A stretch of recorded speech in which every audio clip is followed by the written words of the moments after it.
రగడే తలదించిన చూడ్డంలోనే తెలుస్తుందిరా. పడితే వదలడే తన పేరు విజయుడే.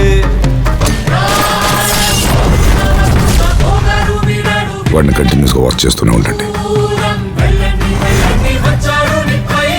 బావయ్య రాయ్ వెళ్ళేం చెప్పావు? డాక్టర్ కేసు వాపస్ తీసుకున్నాడు. ప్రతిమాలాన్ సార్.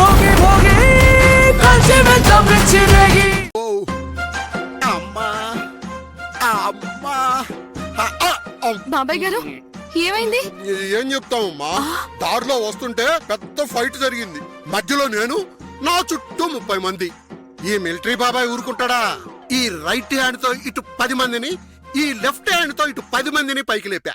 10 మందిని ఫ్రంట్ నుంచి గాల్లోకి లేపి గిరగిరా గాల్లో తెప్పి కింద వేసా. వాళ్ళని గాల్లోకి వదిలేస్తే మీ బట్టలకి ఎందుకు బురదంటుకో? అది ఫైటింగ్ అన్నాక బురదంటుకోవడం చాలా సహజమమ్మా. ఆ ఫైటింగ్ లో ఒక నన్ను గట్టిగా తోసేశాడమ్మా. అప్పుడు నేను బురదలో పడిపోయాను. అప్పుడు ఇది అంటుకుంది. ఆ తర్వాత వాడికి ఇచ్చాను చూడు ఆ అమ్మ. అయ్యో బాబాయ్ చాలు, అసలేం జరిగిందో చెప్పండి. ఏమైంది? అవన్నీ ఎందుకు అడుగుతావులే అమ్మా. ఇప్పటికీ ప్రాణాలతో ఉన్నానంటే చాలా గొప్ప విషయం. నా ప్రాణాలని అరిచేతిలో పెట్టుకుని పారిపోయి వచ్చాను. ఆడవాళ్ళిద్దరూ నన్ను రోడ్ల మీద చీపుర్లు ఎత్తుకుని పరిగెత్తిచ్చారమ్మా. ఆడవాళ్ళ? ఎవరు వాళ్ళు? ఇంకెవరమ్మా, ఈ మల్లిక వాళ్ళ అమ్మ, వాళ్ళ అక్క.